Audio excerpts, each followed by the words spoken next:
اللهم صل على محمد وعلى آل محمد كما صليت على إبراهيم وعلى آل إبراهيم إنك حميد مجيد. اللهم بارك على محمد وعلى آل محمد كما باركت على إبراهيم وعلى آل إبراهيم إنك حميد مجيد. أعوذ بالله من الشيطان الرجيم. بسم الله الرحمن الرحيم. قالوا سبحانك لا علم لنا إلا ما علمتنا إنك أنت العليم الحكيم.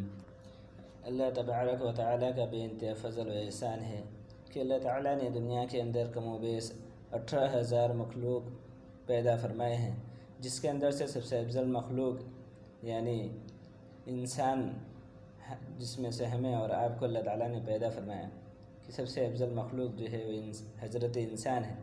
اور اللہ تعالیٰ نے حضرت انسان کو وہ صلاحیت اور وہ غور و فکر کرنے کی طاقت اللہ تعالیٰ نے صرف انسان کے اختیار میں دی ہے کہ اسی اختیار کے بنیاد پہ اللہ تعالیٰ نے ہماری اور آپ کی قرآن پاک میں تعریف فرمائی کہ کنتم خیر امتی اخرجت للناس تعمرون بالمعروف وتنہون عن المنکر وتؤمنون باللہ. کہ اللہ تعالیٰ نے تعریف فرمایا کہ تم سے بہتر، تم جو ہے سب سے بہتر امت ہو، اور ہم نے تم کو لوگوں کے نفع اور رسانی کے لیے پیدا فرمایا ہے کہ لوگوں کو بھلائی کا حکم کرتے ہو اور برائی سے روکتے ہو. کہ ہماری جو تعریف ہوئی ہے وہ اعمال صالحہ کی وجہ سے ہوئی ہے، ورنہ اس دنیا میں تو مال والے، عہدے والے، ڈگری والے اور جو عقل مند، صلاحیت مند بہت سارے لوگ گزرے، لیکن تعریف جو ہوئی ہے تو یہ صرف اعمال کی بنیاد پر ہوئی ہے. اور ہر زمانے میں، ہر وقت میں، ہر انبیاء علیہ السلام کے وقت میں اللہ تعالیٰ نے اپنی قوموں کو خصوصیت چیزیں عطا فرمائی.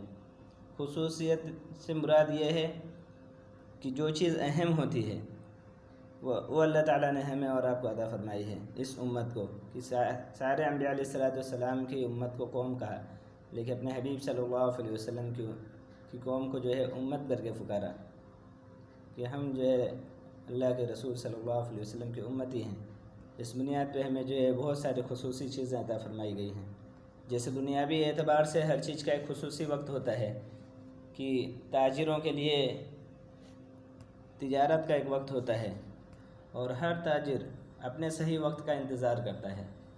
کہ فروٹ والا آدمی جو ہے اپنے سیزن کا انتظار کرتا ہے، کپڑے والا تاجر جو ہے وہ اپنے سیزن کا انتظار کرتا ہے، کسان ہے کھیتی کرنے کے لیے وہ اپنے وقت کا، وہ اپنے سیزن کا انتظار کرتا ہے. ہر آدمی دنیاوی اعتبار سے اپنے سیزن کا انتظار میں رہتا ہے اور اس کی تیاری، اس کی فکر پہلے سے شروع کر دیتا ہے. اسی طریقے سے جو لوگ آخرت کے تاجر ہیں اور آخرت کی تجارت کرنا چاہتے ہیں تو وہ بھی اپنے تجارت کو جو ہے اس کا بھی سیزن کا انتظار میں رہتے ہیں. اور آخرت کی کھیتی کرنے کا سب سے بہترین، سب سے افضل وقت جو اللہ تعالیٰ نے ہمیں عطا فرمایا ہے وہ شعبان اور رمضان کا ہے. کہ اللہ کے نبی صلی اللہ علیہ وسلم رمضان کی تیاری شعبان میں ہی شروع کر دیا کرتے تھے. نفل روزوں کا رکھنا، عبادات کا بڑھانا، نفل کا بڑھانا اور ذکر تلاوت کی کثرت، یہ شعبان کے مہینے سے ہی اللہ کے نبی صلی اللہ علیہ وسلم شروع کر دیا کرتے تھے. حضرت سلمان رضی اللہ عنہ کہتے ہیں کہ نبی کریم صلی اللہ علیہ وسلم نے شعبان کی آخری تاریخ میں ہم لوگوں کو وعظ فرمایا کہ تمہارے اوپر ایک مہینہ آ رہا ہے جو بہت بڑا مہینہ ہے، بہت مبارک مہینہ ہے. اس میں ایک رات ہے شب قدر جو 1000 مہینوں سے بڑھ کر ہے.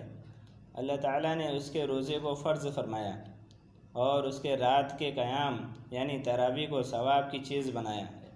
جو شخص اس مہینے میں کسی نیکی کے ساتھ اللہ کا قرب حاصل کرے ایسا ہے جیسا کہ غیر رمضان میں فرض ادا کیا، اور جو شخص اس مہینے میں کسی فرض کو ادا کرے وہ ایسا ہے جیسا کہ غیر رمضان میں 70 فرض ادا کرے.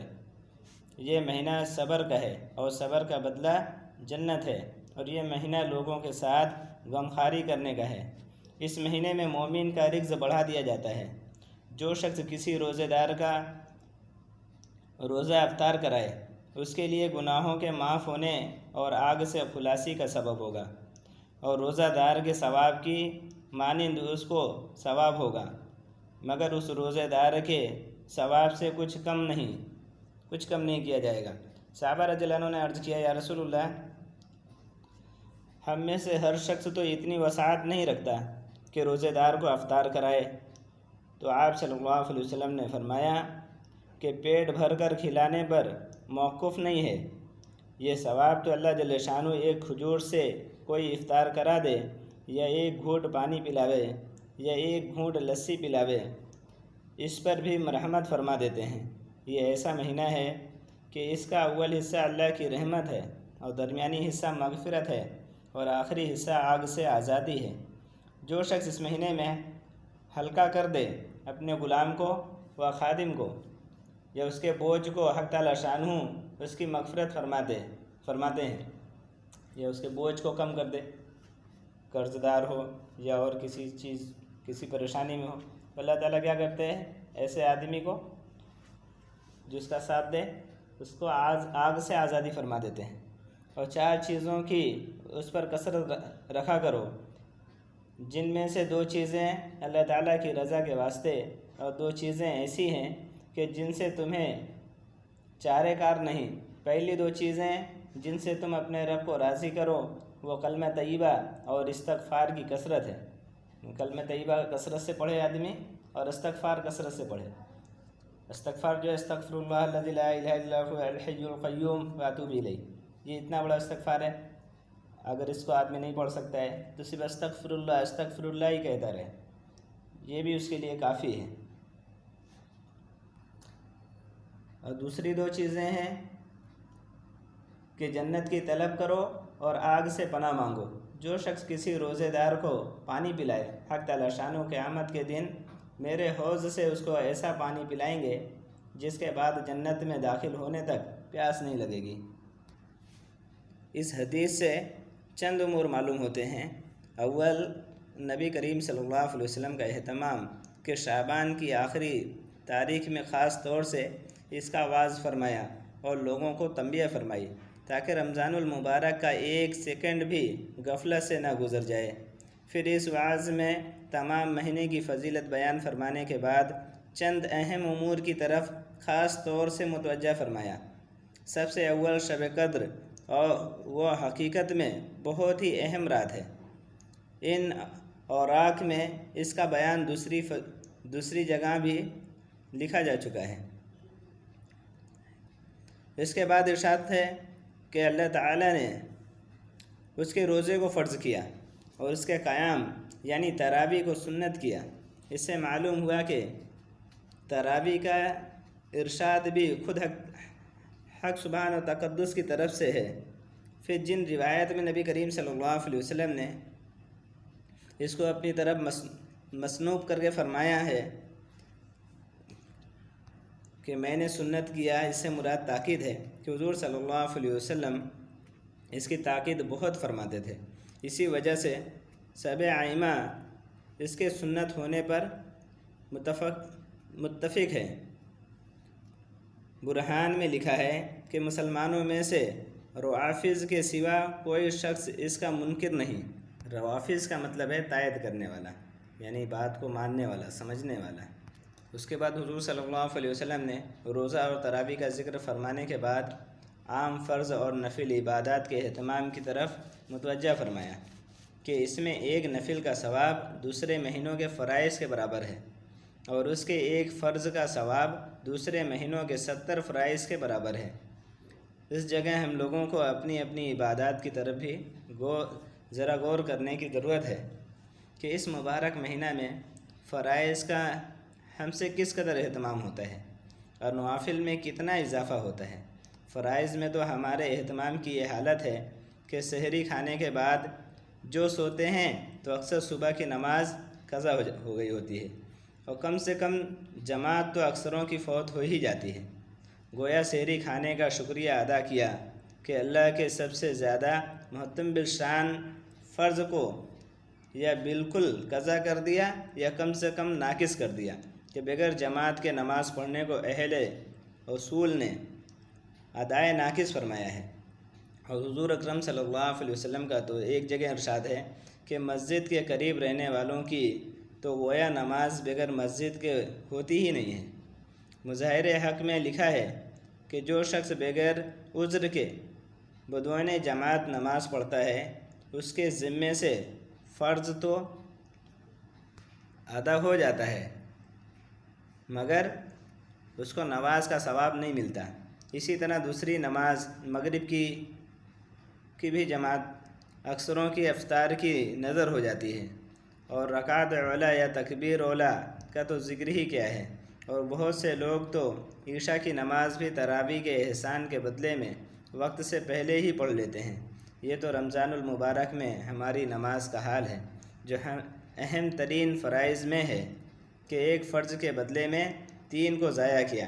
یہ 3 تو اکثر ہیں، ورنہ ظہر کی نماز قیل اللہ کی نظر اور عصر کی جماعت افطار کا سامان خریدنے کی نظر ہوتے ہیں، لوگوں کو چھوڑتے ہوئے دیکھا گیا ہے۔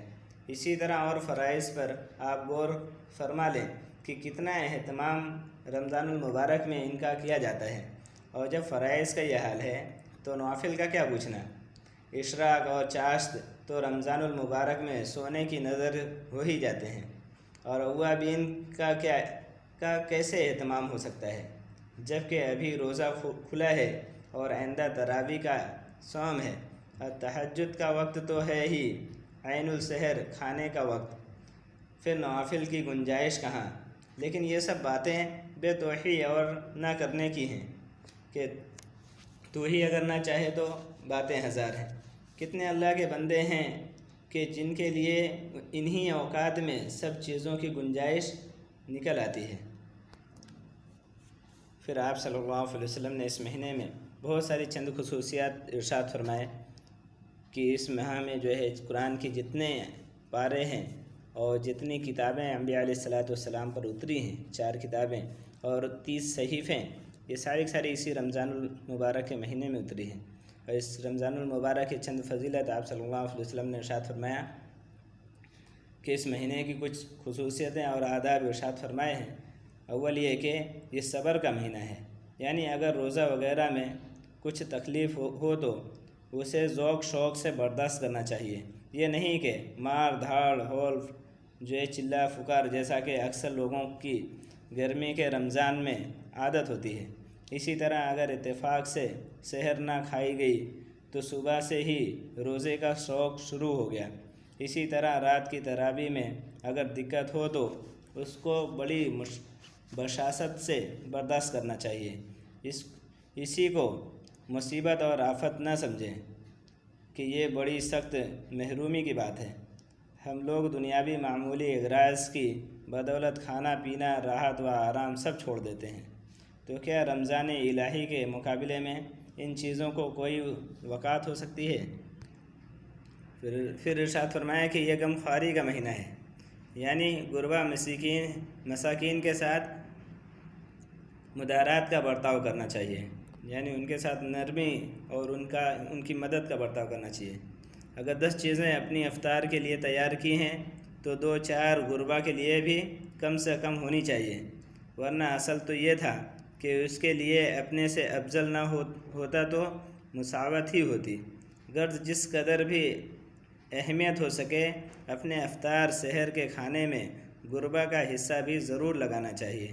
صحابہ کرام رضی اللہ عنہم امت کے لیے عمل نمونہ اور دین کے لیے ہر چیز کو اس قدر واضح طور پر عمل فرما کر دکھلا گئے کہ اب ہر نیک کام کے لیے ان کی شاہراہ عمل کھلی ہوئی ہے۔ ایثار غمخواری کے باب میں ان حضرات کا اتباع بھی دل گردہ والے کا کام ہے۔ سینکڑوں ہزاروں واقعات ہیں جن کو دیکھ کر بجز حیرت کے کچھ نہیں کہا جا سکتا۔ یہ غربا مساکین کے تعلق سے تھا کہ اللہ کے نبی صلی اللہ علیہ وسلم اکثر اس بارے میں جو ہے ترغیب دیا کرتے تھے۔ اب اس رمضان مہینے میں اللہ تعالیٰ نے اپنی امت پر خصوصی انعامات کے عطا فرمائے ہیں۔ وہ حضرت ابو ہریرہ رضی اللہ عنہ نے حضور اکرم صلی اللہ علیہ وسلم سے نقل کیا کہ میری امت کو رمضان شریف کے بارے میں 5 چیزیں محفوظ طور پر دی گئی ہیں جو پہلی امتوں کو نہیں ملی ہیں۔ نمبر 1 یہ ہے کہ ان کے منہ کی بدبو اللہ کے نزدیک مشک سے زیادہ پسندیدہ ہے، اور نمبر 2 یہ ہے کہ ان کے لیے دریا کی مچھلیاں تک دعا کرتی ہیں اور افطار کے وقت تک کرتی رہتی ہیں، اور نمبر 3 یہ ہے کہ جنت ہر روز ان کے لیے آراستہ کی جاتی ہے۔ پھر حق تعالیٰ شانہ فرماتے ہیں کہ قریب ہے کہ میرے نیک بندے دنیا کی مشقتیں اپنے اوپر سے پھینک کر تیری طرف آویں۔ نمبر 4 یہ ہے، اس میں سرکش شیاطین قید کر دیے جاتے ہیں کہ وہ رمضان میں ان برائیوں کی طرف نہیں پہنچ سکتے جن کی طرف غیر رمضان میں پہنچ سکتے ہیں۔ نمبر 5 یہ ہے کہ رمضان کی آخری رات میں روزے داروں کے لیے مغفرت کی جاتی ہے۔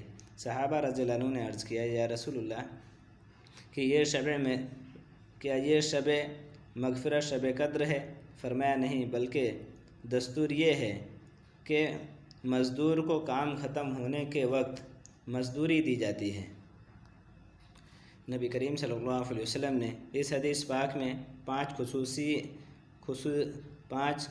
خصوصیتیں ارشاد فرمائی ہیں جو اس امت کے لیے حق تعالیٰ شانہ کی طرف سے محفوظ انعام ہیں، اور پہلی امت کے روزے داروں کو مرحمت نہیں ہوئی۔ کاش ہمیں اس نعمت کی قدر ہوتی اور ان خصوصی عطایا کے حصول کی کوشش کرتے۔ منہ کی بدبو کا مطلب یہ ہے کہ اول یہ کہ روزہ دار کے منہ کی بدبو جو بھوک کی حالت میں ہو جاتی ہے، حق تعالیٰ شانہ کے نزدیک مشک سے بھی زیادہ پسندیدہ ہے۔ شرح حدیث کے ان الفاظ میں 8 قول ہیں جن کو معطا کی شروع میں مگر بندہ کے نزدیک ان میں سے 3 قولیں راجح ہیں۔ اول یہ کہ حق تعالیٰ شانہ آخرت میں اس بدبو کا بدلہ اور ثواب خوشبو سے عطا فرمائیں گے جو مشک سے زیادہ عمدہ اور دماغ پرور ہوگی۔ یہ مطلب تو ظاہر ہے اور اس میں کچھ بھی نہیں۔ اس میں جو ہے ذر منصور کی روایت میں بھی ہے، اس کی تصریح بھی لکھی ہوئی ہے، اس لیے کہ یہ من جملہ متعین ہے۔ دوسرا قول یہ کہ قیامت میں جب قبروں سے اٹھیں گے تو یہ علامہ ہوگی، جب یہ لوگ قبروں سے اٹھیں گے تو ان کی علامت یہ ہوگی کہ روزہ دار کے منہ سے ایک خوشبو مشک سے بھی بہتر ہوگی، وہ آئے گی۔ تیسرا مطلب جو بندہ کی ناقص رائے میں ان دنوں سے اچھا ہے وہ یہ کہ دنیا میں اللہ کے نزدیک اس بھو کی قدر مشک کی خوشبو سے زیادہ پسندیدہ ہے، اور یہ امر بالمحبت کی قسم ہے۔ جس کو کسی سے محبت و تعلق ہوتا ہے اس کی بدبو بھی فریفتہ کے لیے 1000 خوشبوؤں سے بہتر ہوا کرتی ہے۔ مقصود روزہ دار کا کمال تقرب ہے کہ من جملہ محبوب کے بن جاتا ہے۔ روزہ حق تعالیٰ شانہ کی محبوب ترین عبادتوں میں ہے۔ اسی وجہ سے ارشاد ہے کہ ہر نیک عمل کا بدلہ ملائکہ دیتے ہیں، یعنی فرشتے دیتے ہیں، مگر روزے کا بدلہ میں خود عطا کرتا ہوں، اس لیے کہ وہ خالص میرے لیے ہے۔ بعض مشائخ سے منقول ہے کہ یہ لفظ اجزا ہے، یعنی یہ کہ اس کے بدلے میں خود اپنے کو دیتا ہوں، اور محبوب کے ملنے سے زیادہ اونچا بدلہ اور کیا ہو سکتا ہے۔ ایک حدیث میں ارشاد ہے کہ ساری عبادتوں کا روزے دار کے روزہ ہے، یعنی روزہ کی وجہ سے قلب متعر ہو جاتا ہے، جس کی وجہ سے ہر عبادت کی رغبت پیدا ہوتی ہے۔ مگر جب ہی کہ روزہ بھی روزہ ہو، صرف بھوکا رہنا مراد نہیں، بلکہ آداب کی رعایت رکھ کر جن کا روزہ مسواک کے ساتھ ہو، تو مسواک کی بھی اس میں بہت ساری الگ الگ فضیلتیں ہیں۔ اور جو دوسری خصوصیت ہے کہ مچھلیوں کے استغفار کرنے کی ہے، اس سے مقصود کثرت سے دعا کرنے والوں کا بیان ہے۔ متعدد روایت میں مضمون وارد ہوا ہے کہ بعض روایت میں ہے کہ ملائکہ اس کے لیے استغفار کرتے ہیں۔ اس وجہ سے ہے کہ اللہ جل شانہ کا ارشاد ہے، ان الذین آمنوا وعملوا الصالحات سیجعل لهم الرحمن ودا۔ سورہ مریم کی آیت ہے جس کا ترجمہ ہے کہ جو لوگ ایمان لائے اور اچھے اعمال کیے، حق تعالیٰ شانہ ان کے لیے دنیا ہی میں محبوبیت فرما دیں گے۔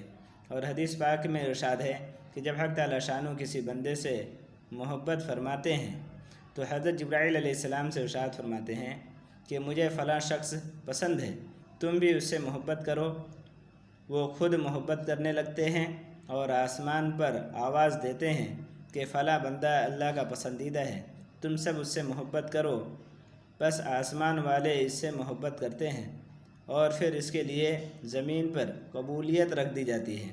اور عام قاعدہ کی بات ہے کہ ہر شخص کی محبت اس کے پاس رہنے والوں کی ہوتی ہے، لیکن اس کی محبت اتنی عام ہوتی ہے کہ آس پاس رہنے والوں ہی کو نہیں بلکہ دریا کے رہنے والے جانوروں کو بھی اس سے محبت ہوتی ہے کہ وہ بھی دعا کرتے ہیں اور گویا خشکی سے آگے بڑھ کر سمندر تک پہنچ جاتے ہیں۔ محبوبیت کی انتہا ہے۔ نیز جنگل کے جانوروں کا دعا کرنا بطریق اولیٰ معلوم ہو گیا۔ تیسری خصوصیت جو ہے جنت کا مزین ہونا ہے۔ یہ بھی بہت سی روایت میں وارد ہوا ہے کہ بعض روایت میں آیا ہے کہ سال کے شروع ہی سے رمضان کے لیے جنت کو آراستہ کرنا شروع ہو جاتا ہے، اور قاعدہ کی بات ہے کہ جس شخص کے آنے کا جس قدر اہتمام ہوتا ہے اتنا ہی پہلے سے اس کا انتظام کیا جاتا ہے۔ شادی کا اہتمام مہینوں سے پہلے سے کیا جاتا ہے، اور اسی طرح اور بھی تہوار ہیں جن کا انتظام پہلے سے شروع کر دیا جاتا ہے۔ ایسے اللہ تعالیٰ بھی اپنے جو ان کے محبوب بندے ہیں، جو اعمال صالحہ والے ہیں، تو ان کا انتظام ان کے آنے سے پہلے اللہ تعالیٰ جنتوں کو سجانا شروع کر دیتا ہے کہ جس میں سال کے اندر شب برات کے مہینے میں جو اعمال نامے جو فرشتے کو رجسٹر دے کر بھیجا جاتا ہے اس کے اندر لکھوایا جاتا ہے، اللہ تعالیٰ خود لکھواتا ہے کہ اس سال میں کتنے لوگ جو ہے کس حادثے سے کیسے کن کی موت ہوگی، وہ پورے سال کا جو ہے ان کو کام مل جاتا ہے، اور اس سال کے اندر کتنے لوگ بدبخت ہیں اور کتنے لوگ نافرمان ہیں، ان سب کا بھی لکھا جا چکا ہوتا ہے کہ ان کے لیے وہ چیزیں آراستہ کی جاتی ہیں۔ نیک وقت ہے تو اس کے لیے جنت کو سجایا جاتا ہے، تو اس مہینے میں اللہ تعالیٰ جنت کو سجاتے ہیں کہ جو اس مہینے میں آئے گا فرما برداری کر کے تو اللہ تعالیٰ اس کو جنت عطا فرمائیں گے۔ آج وقت کم ہے، اتنے پہ بات ختم کرتا ہوں۔ انشاءاللہ آگے کی باتیں جو ہیں اس کے بعد آ جائیں گی۔